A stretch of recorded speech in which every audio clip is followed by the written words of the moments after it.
Hi everyone, welcome back to my channel. So in this video, I'm going to show you some essential watercolor techniques which are very basic but every beginner should master it.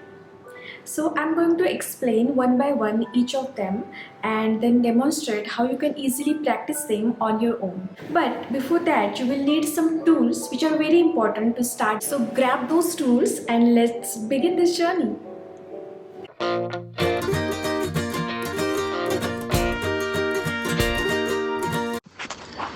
First and most important, paper. Its quality drastically influences the final result.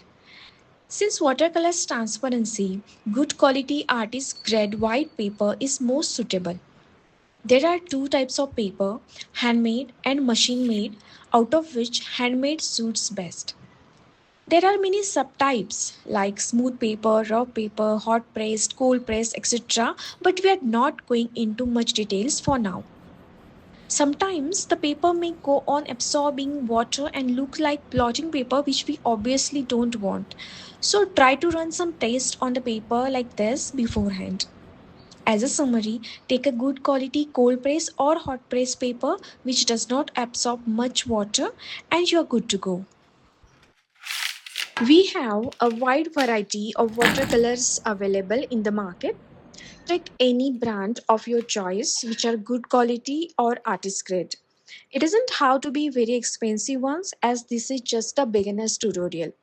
Once you get confident, you can make that choice for yourself. Also, there is a vast range of shades are available, but it's better to stick to a limited palette and gain mastery over it. So next important tool is watercolor brushes. They are designed to hold a lot of water and release it smoothly onto the paper, helping you create soft blends and flowing washes. Brushes come in different shapes like round, flat, and mop, each giving different effects. For beginners, a good quality round brush in a medium size is usually enough to start your first painting. There are a few more tools we'll need during the process. Two jars of water, one for cleaning dirty brushes and the other for clean water washes.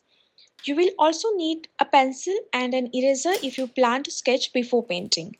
Make sure to use a soft eraser that doesn't damage the paper surface as rough erasing can affect the final look and quality of your painting. You may also need some tissues to wipe your brushes during the process.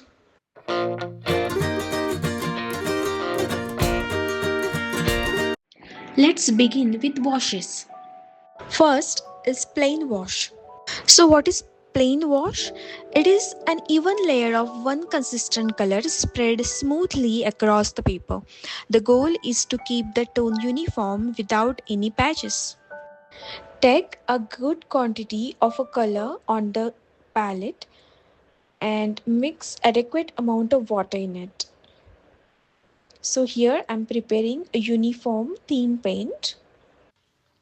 Here I'm applying the paint on the paper from left to right in one stroke.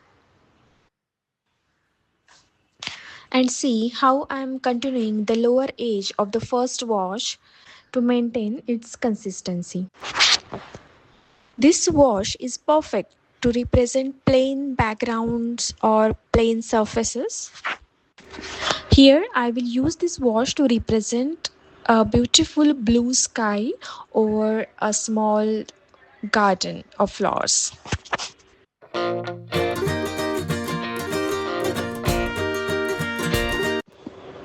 Next wash is graded wash. A graded wash is a smooth transition from dark to light using a single color. It helps create depth, light, and atmosphere in the painting. I start by loading my brush with a rich diluted pigment. I apply the darkest value at the top of the paper and then I gradually add more water to my brush as I move downwards.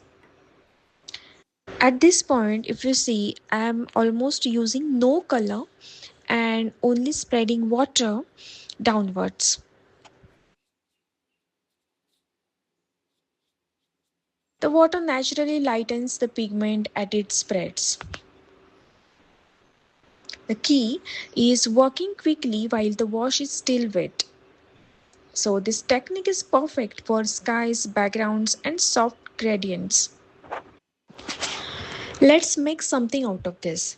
So, I think evening sunset sky will go really well with this.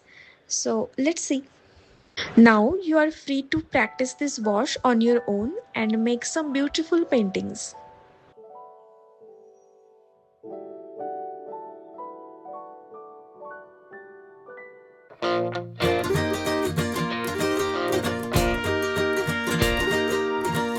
So, next wash is wet on wet.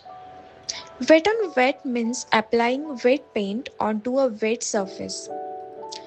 Firstly, I evenly wet the paper with clean water and then I drop in pigments while the surface is still wet. Then the color spreads softly and blends naturally.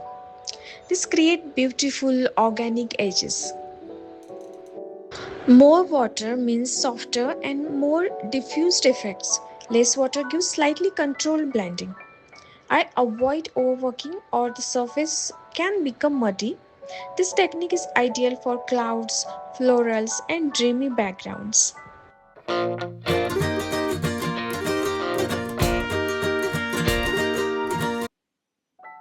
The last one is dry brush. Dry brush uses very little water and more pigment. I remove excess water from the brush before applying paint.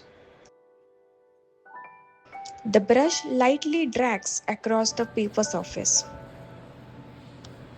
It creates broken texture strokes, and the texture depends on the paper's roughness. Rough paper gives stronger texture effects. This technique is great for grass, wood, hair, or fabric textures. It adds contrast and visual interest to a painting. So, yes, here we are done with all four techniques of washes in watercolor. Just with the right use of these techniques, we can create a variety of paintings. So, I wish you all the best for your journey. Thank you so much for watching this video. I'm planning to create part 2 of this, so stay tuned for this. Let's learn together.